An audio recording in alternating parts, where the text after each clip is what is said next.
Guys, may repair tayong amplifier guys. Ito guys, CK-HT21.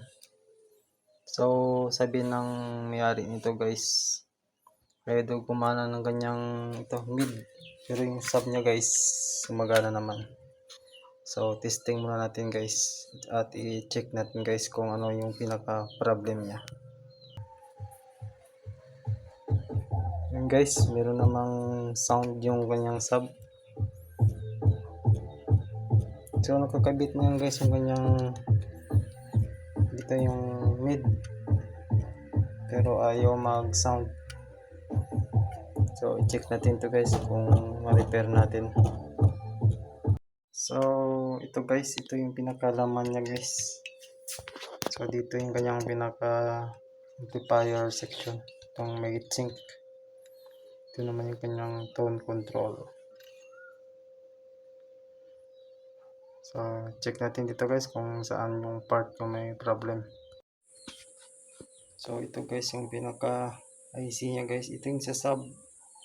Ito naman sa kanyang mid, punta dito. So malamang ito yung sira guys. So check natin muna yung maliit na pyesa. So ayun guys, sira yung pinaka ito guys, yung audio IC nya guys. Ito yung isa. Goods naman yung isa. Kaya nag-convert na ako nito guys. Itong module. Nasa 24 volts din yung supply nito guys. Ayan. So dito kumuha ng supply sa capacitor at saka yung input dito guys sa pangatlong capacitor sa C7 C75 ba yun? Ayan guys. Ayan guys. So testing natin guys.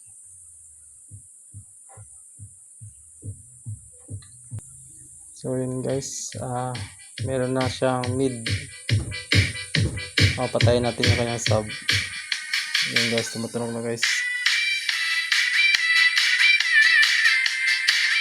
Ayan guys, okay na to guys.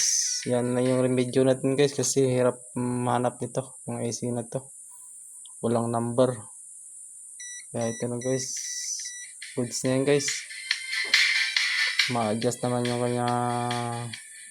Yan. Mid. Pass nya.